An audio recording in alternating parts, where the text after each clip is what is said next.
Ajá.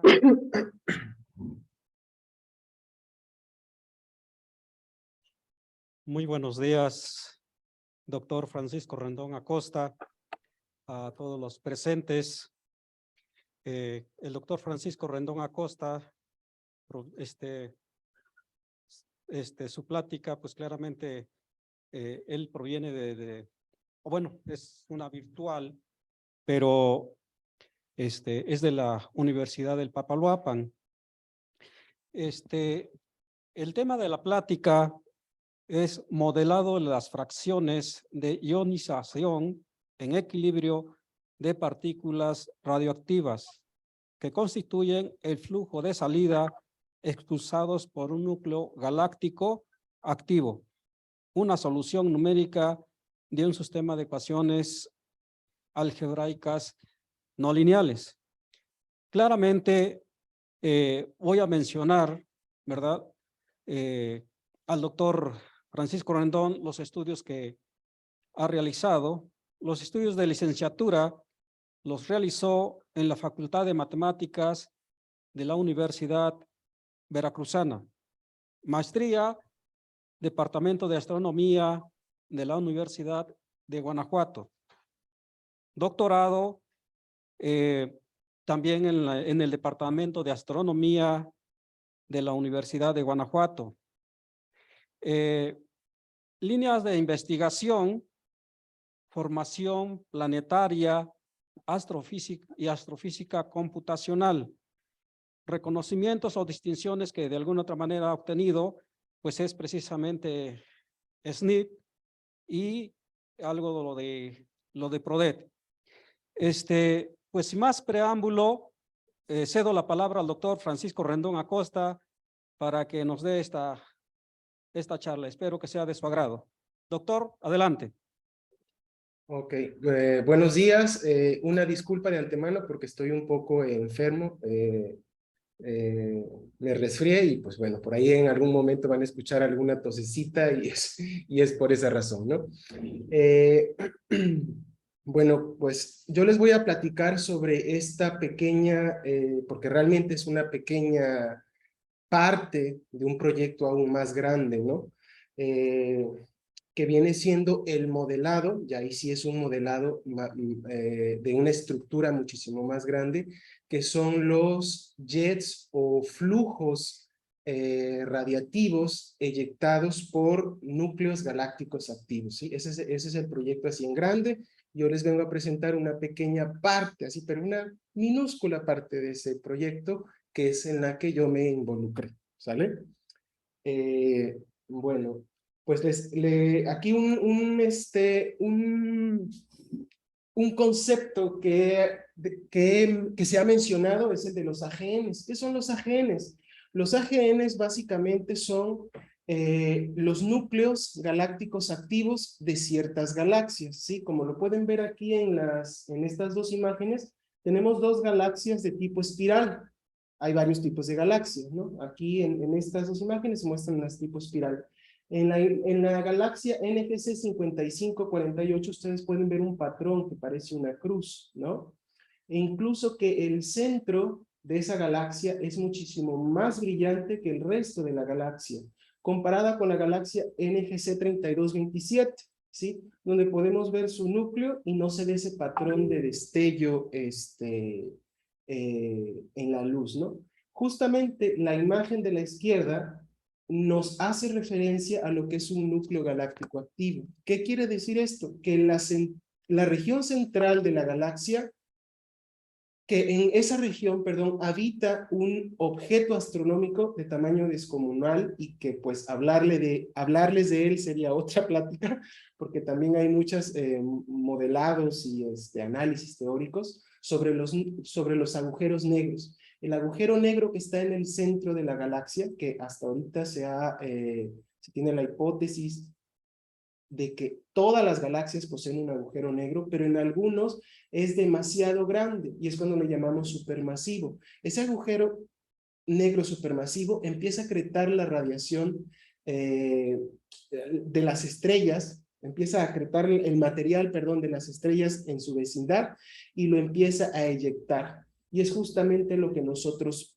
observamos, ¿sí? Ese tipo de radiación que el agujero negro logra aventar hacia las afueras de la galaxia, no proviene de la radiación térmica como tal, ¿sí? Sino que ahí le pasan algunas cosas extrañas, ¿no?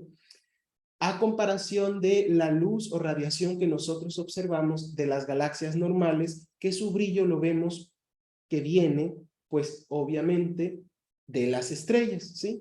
Aquí rápidamente existe lo que se llama un modelo unificado de AGNs. Hay como un zoológico de AGNs, ¿sí? Que galaxias Seyfert, que Radio Lowett, Radio Quiet, y eso va a depender del ángulo de inclinación en el que el telescopio está observando a ese objeto. Esa va a ser como la clasificación, o más bien las propiedades que nosotros vamos a estar observando, y entonces los vamos a poder clasificar de esa manera, ¿no? Aquí en esta lámina pueden ver el agujero negro, que se piensa que tiene la estructura como de una dona. Perdón, ese es el toro que está alrededor. El agujero negro está justamente en el centro y es el que empieza a acretar el material de esas vecindades y lo empieza a eyectar. Entonces de ahí surgió la idea, pues, de estudiar o hacer modelos, simulaciones de los jets o chorros y los outflows o flujo de material que son eyectados de los centros galácticos, ¿no? Activos. Esta es la estructura general de los, pues de ese fenómeno, ¿no? Tenemos el núcleo galáctico y entonces, pues empieza el jet a propagarse. Aquí tenemos una estructura cilíndrica, bueno, dos tipos de estructuras, una estructura cónica y ya un poco más alejada, una estructura cilíndrica, y algunos, ¿cómo decirlo? Algunas particularidades que van surgiendo conforme el jet va interactuando con el medio ambiente, porque no solo se trata de estudiar la dinámica de los gases, perdón, de las eyecciones, sino más bien de estudiar también la interacción con el medio ambiente y qué está provocando. Por ejemplo, acá en esta imagen de la derecha está la galaxia Cygnus A, donde podemos ver esas eyecciones de las que yo les hablo, ¿no? Si nosotros tomásemos un telescopio óptico y apuntásemos hacia la galaxia Cygnus A, no vamos a ver esto, porque esta es una composición de imágenes en colores falsos, ¿sí? Lo que nosotros estaríamos viendo serían únicamente estas estrellitas que están aquí en tono amarillesco naranja, ¿sí? Todo lo demás, estas regiones en azul y en color rojo o rosa, eso no lo vamos a ver, porque eso está en otras bandas, ¿sí? Es por eso que al principio estudiar los AGNs era un poco complicado, porque los telescopios en su, pues, desarrollo tenían más relevancia los telescopios ópticos. Pero bueno, hablar un poco de eso ya es desviar del tema, ¿no? Entonces, si ustedes observan la imagen, básicamente la galaxia está aquí, y esas eyecciones son gigantescas comparadas con el resto de la galaxia, ¿ok? Entonces, cuando uno quiere realizar o estudiar estas eyecciones en este tipo de galaxias, bueno, una de las cosas que primero tiene que hacer es estudiar el equilibrio del balance de la ionización de las partículas que va a haber en ese fluido que constituye a tales eyecciones, ¿sí? Entonces, pues les voy a platicar un poco. Bueno, como consideramos o aproximamos esas eyecciones de material, los chorros o los outflows, como fluidos dinámicos, tenemos que considerar las ecuaciones magneto-hidrodinámicas, que son las que se presentan aquí, ¿no? La conservación de la masa, la conservación del momento, la conservación de la energía y la evolución del flujo magnético, ¿no? Aquí podemos observar que aparece la densidad de momento, la densidad de energía total, debe de existir una presión total donde interviene el campo magnético, debemos considerar una ecuación de estado para poder introducir la presión, ¿no? Y aquí con la ecuación de estado, pues hay que tener varias consideraciones porque hay varias ecuaciones de estado en las que podemos utilizar. Además, se debe de garantizar la libre divergencia del campo magnético en pues en estos procesos, ¿no? Y bueno, cabe mencionar que basada en estas ecuaciones se generó o se generan códigos con los que se pueden hacer las simulaciones. No les voy a hablar sobre esos códigos, les voy a hablar sobre el balance de ionización, que es básicamente una condición inicial que se requiere para que esas simulaciones comiencen, ¿sale? Y además es muy importante también esto del equilibrio de la ionización, del balance de ionización de iones. Entonces, como les comentaba, hay varias partículas que constituyen esos outflows o chorros eyectados por los AGNs, ¿no? Obviamente, los llamo en general partículas, pero son iones que vienen de algún elemento al cual se le arrancó un electrón, etcétera, ¿no? Es una mezcla, una sopa de diferentes partículas, obviamente diferentes elementos químicos en diferentes estados de ionización. Esa sería como la palabra o el concepto adecuado, ¿no? Entonces, además de las ecuaciones magnetohidrodinámicas que se presentaron, para poder estudiar el fenómeno de los flujos o los jets emitidos por los AGNs, se debe de considerar esta ecuación que está aquí, en la que intervienen ya las especies, ¿sí? Esas diferentes partículas que nosotros vamos a considerar que conforman al objeto que está fluyendo fuera de la galaxia, ¿sale? Y esta XKI representa justamente la fracción del número de iones del iésimo estado de ionización del elemento K, ¿sí? Que es básicamente un cociente entre las densidades del elemento y la densidad obviamente de la especie en tal estado de ionización, ¿no? En este trabajo en particular, solamente se consideró que para la ionización y la recombinación, si nosotros consideramos el nivel iésimo, solo van a repercutir el nivel 1, I más 1 y el I menos 1, ¿ok?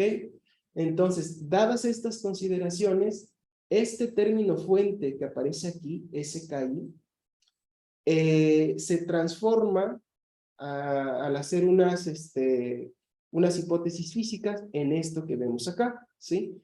Esta NL es la densidad electrónica de todos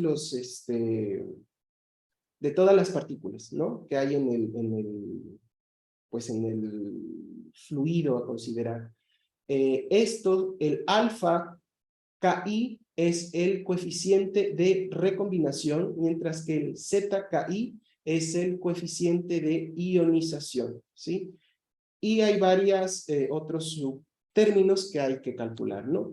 Entonces, podemos observar que ambos coeficientes dependen de la densidad electrónica total, que al mismo tiempo depende de la abundancia del elemento y de la propia fracción de iones de una partícula valga la redundancia, en particular, ¿ok? Entonces, bueno, es que esto va mezclado junto con las ecuaciones de MHD y luego como que las resolvemos, entonces voy a explicarles un poquito. El lado izquierdo de esta ecuación es básicamente la ecuación de conservación de energía en magnetohidrodinámica. Entonces se le agrega un término de pérdida de energía radiativa. Entonces, si aplicamos un método de solución de ecuaciones que se llama strand splitting a todas las ecuaciones MHD y a la ecuación anterior que vimos, Y bueno, a esta nueva ecuación de energía nos resultan estas dos ecuaciones. Estas dos ecuaciones que ven en pantalla representan los procesos de ionización y recombinación durante toda la simulación, ¿sale? Pero para cada delta T, resulta que las ciertas variables MHD van a permanecer constantes, mientras que solo la energía interna, que es epsilon, que aparecía por ahí, y las fracciones de ionización son las que van a estar variando. Entonces, estas dos ecuaciones que están acá, de ser parciales, se transforman en ecuaciones diferenciales totales, ¿ok? Haciendo unos cálculos por ahí. Entonces, el balance de ionización para cada término, para cada elemento, resulta de esta parte de la ecuación. Al poner esta derivada, y la hacemos igual a 0. Pero como nosotros desconocemos el lado izquierdo de esa ecuación, nos quedamos con el lado derecho. Y es lo que igualamos a 0. Entonces, este balance de equilibrio de ionización va a considerar para cada elemento esta suma de términos que relacionan los coeficientes de ionización, de recombinación y las fracciones de iones, hasta desde I igual a 1 hasta K menos 1, o sea, hasta cierto nivel de ionización que tenga el átomo, ¿no? Mientras que para el último estado de ionización va a considerar esta condición. Entonces, para cada elemento K, supongamos un elemento X, se va a formar un sistema de ecuaciones. Pero estas ecuaciones resultan ser no lineales porque justamente recordemos que los elementos que van a formar a la matriz o las entradas de la matriz son combinaciones de los coeficientes de ionización y recombinación, y recordemos que para calcular esos coeficientes ellos dependen de la densidad electrónica, que al mismo tiempo depende justamente de la concentración de iones, ¿ok? Entonces, en nuestra elección de elementos que van a participar en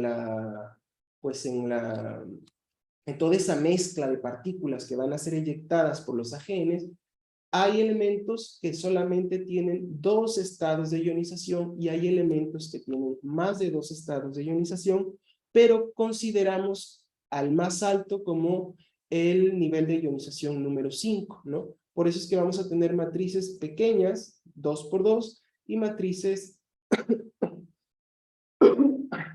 perdón, 6 por 6, ¿sí? Entonces, la idea es considerar varios elementos en diferentes estados de ionización, por lo que la idea que se planteó aquí es crear una matriz gigantesca que está constituida por las submatrices de cada elemento, ¿no? Entonces, pues aquí, como ya teníamos el tiempo corto, como casi es en todas las investigaciones, y no es tan matemático el asunto, pues decidimos tomar un camino, pues la vía fácil, ¿no? Entre comillas, la vía fácil. No implementamos un método matemático así riguroso. En lo particular, a mí me gustaría considerar algún método, implementar algún método matemático que resuelva este tipo de ecuaciones. Pero la verdad, la mayoría de los astrónomos, pues como que la parte matemática tratan de ocupar las cosas más sencillas para poder obtener los resultados que queremos, ¿no? Entonces, la idea que nos surgió aquí es justamente que al sistema el grandote, ya formado por todos los demás elementos, le vamos a poner a X un valor inicial de acuerdo a ciertos valores que hayamos en la literatura astronómica de las fracciones de iones en ciertos, bajo ciertos criterios, ¿no? Y se va a, dado que le damos ese valor, en Xolt, por ejemplo, ese valor inicial, entonces con ello vamos a poder calcular las densidades electrónicas total, la del hidrógeno neutro, la del helio neutro, y eso nos va a permitir calcular a los coeficientes de recombinación y de ionización. Y eso va a generar que ya esté lista la matriz, y así vamos a poder hallar un método, un vector solución XNew, ¿sí? Y así vamos a estar trabajando, generando uno y otro vectores hasta que la diferencia entre el vector anterior y el vector nuevo sea demasiado pequeña, ¿sí? Esa fue la metodología que nosotros utilizamos para poder resolver este sistema de ecuaciones no lineales, ¿no? Y pues construimos un código en Fortran que está automatizado. Quiere decir esto que no importa el número de elementos que a futuro vayamos a considerar, el código está listo para empezar a leer tablas, datos, etcétera, ¿no? Ahí también entra una parte de computación algo fuerte, con esa automatización, entre comillas, del código. Pero bueno, esta es como la parte más teórica, por así decirlo, del análisis, y les voy a platicar cuántos elementos utilizamos en esta, pues no es prueba porque realmente son todos los elementos o partículas que vamos a utilizar, que se están utilizando en el análisis, ¿no? Bueno, primero que nada se considera que la temperatura T varía cada 100 grados Kelvin, 100 kelvins, perdón, es incorrecto, 100 grados Kelvin, en un rango entre 100 y 2 por 10 a la 5 kelvins, ¿no?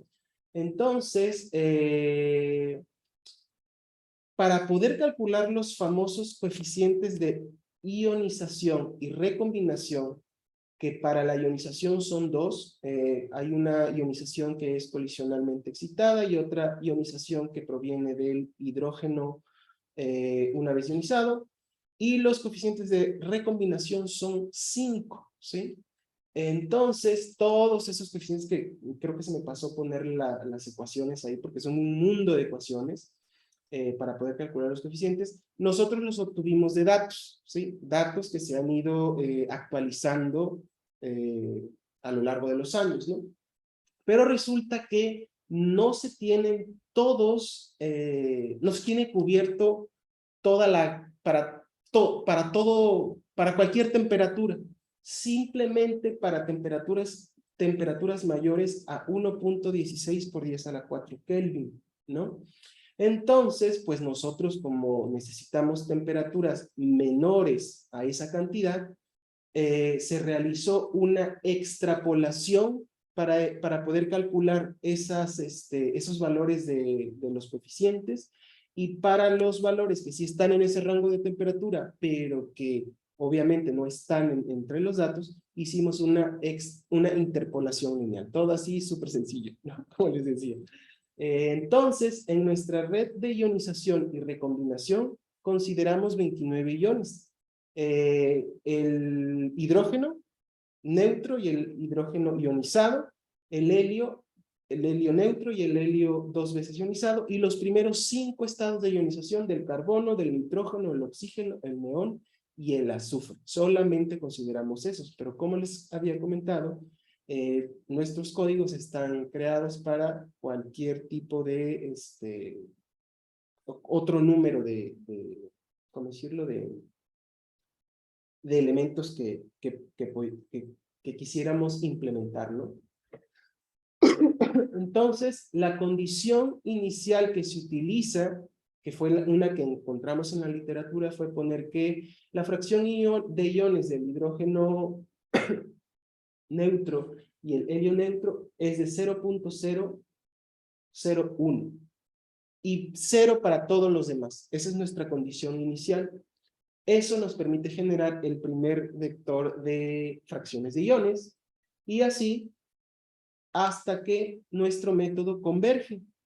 No realizamos pruebas matemáticas, pero bueno, para el caso de todos los iones, bajo las condiciones que a nosotros nos involucraba, el proceso que nosotros, el método que nosotros implementamos está convergiendo para el valor de epsilon igual a 10 a la menos 5.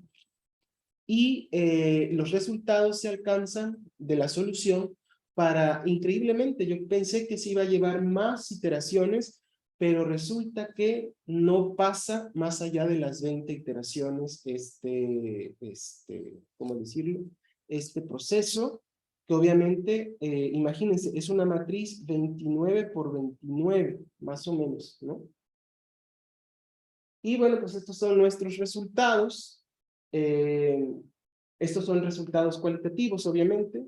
Los datos pues están almacenados en otras partes, ¿no? Aquí solamente es para mostrar cómo es el comportamiento de la fracción de iones de los diferentes, de algunos diferentes elementos, como por ejemplo el carbono, el nitrógeno y el oxígeno, ¿sí?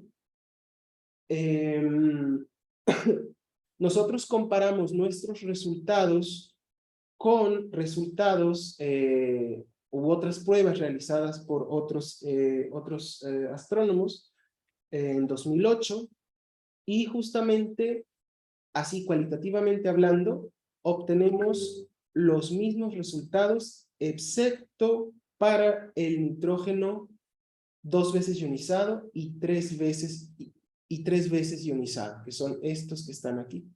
¿Sí? En todos los demás el perfil es básicamente el mismo, ¿sí?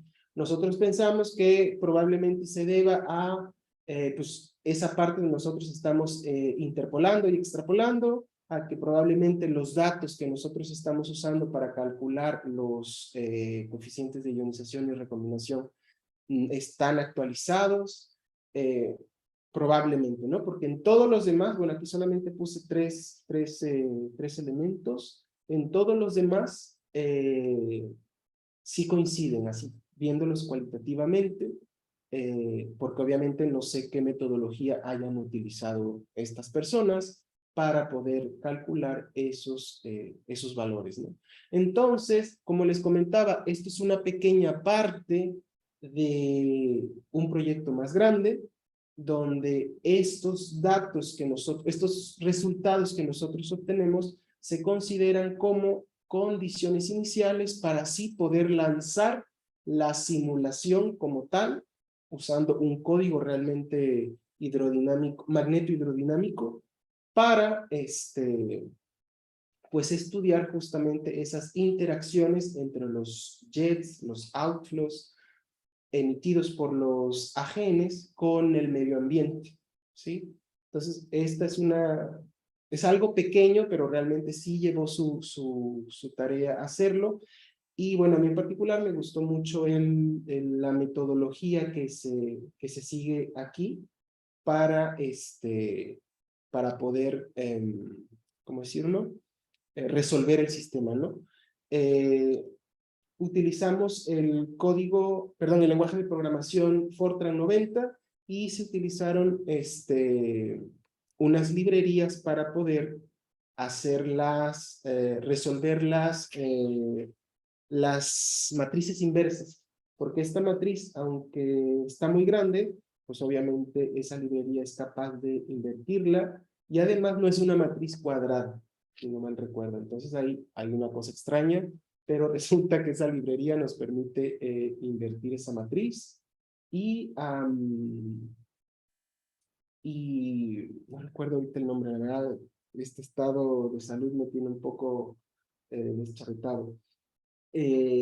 ¿Cómo se llamaba? Se me fue el nombre. Pero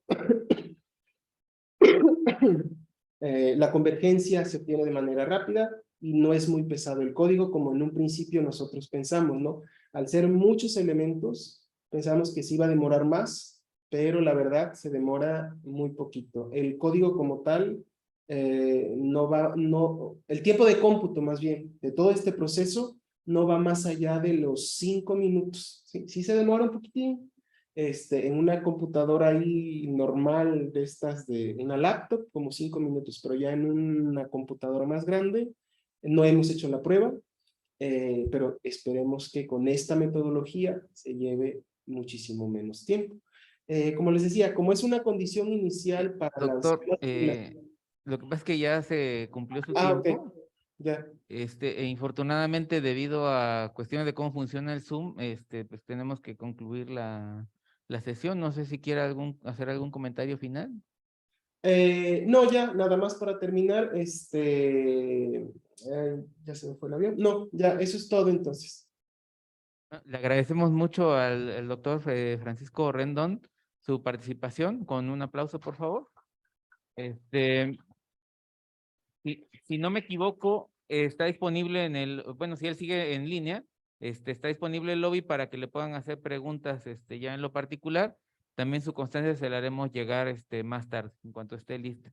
Bueno, pues muchas gracias por su asistencia, muchas gracias al doctor Francisco Rendón, y pues continuamos con el taller, si hay alguien que quiera ingresar. Muchas gracias.